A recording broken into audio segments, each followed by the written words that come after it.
হেফাজত আমি করব, সহিফা হেফাজত করব। তাই তো জমিন থেকে সহিফা হযরত আদম নবী বিদায় হওয়ার পরে বিদায় হয়ে গেল। এই জমিন থেকে হযরত দাউদ নবী বিদায় হওয়ার পর তারপরে নাযিলকৃত জবুর কিতাব বিদায় হয়ে গেল।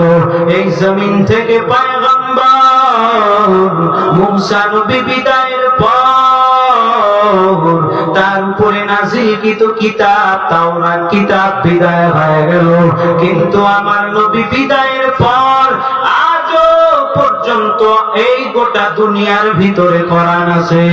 এটার জবাব আল্লাহ পাক কোরআন নাযিল কইরা আল্লাহ বলেন, ইন্না নাহনু নাযালনা যিকরা ওয়া ইন্না লাহু লাহাফিজুন। আল্লাহ কয় কোরআন নাযিল করলাম আমি আল্লাহ, এই কোরআনের হেফাজতের জিম্মাদারিও নিলাম আমি আল্লাহ। তাই তো আদম নবী বিদায় হওয়ার পরে সহিফা নাই হয়ে গেল।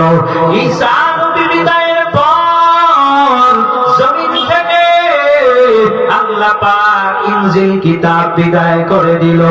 এরপরে জবুর কিতাব বিদায় হয়ে গেল। দাউদ নবীর বিদায়ের পর আল্লাহ পাক রব্বুল আলামিনের নবী হযরত মুহাম্মদুর রাসূলুল্লাহ বিদায় হয়ে গেল ১৫০০ বছর।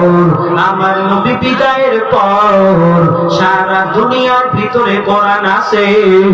এর একমাত্র কারণ আল্লাহ কয় কোরআন নাযিল করছি আমি আল্লাহ, আর এই কোরআনের হেফাজতের জিম্মাদারি নিলাম আমি আল্লাহ।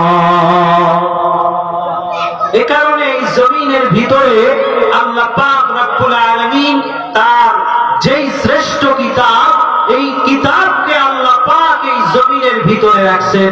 এ কারণে দুনিয়ার ভিতরে যত নাস্তিক যত বেঈমানেরা কোরআনের বিরুদ্ধে বলুক না কেন, যারা কোরআনের বিরুদ্ধে বলবে, কোরআনকে জমিন থেকে মিটা দেওয়ার জন্য যারা ষড়যন্ত্র করবে, এই জমিন থেকে কোরআনকে তারা বিদায় করতে পারবে না।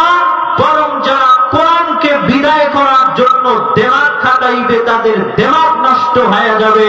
কোরআনকে বিদায় করার জন্য যারা হাত বাড়াবে তাদের হাতটাও নাই হয়ে যাবে।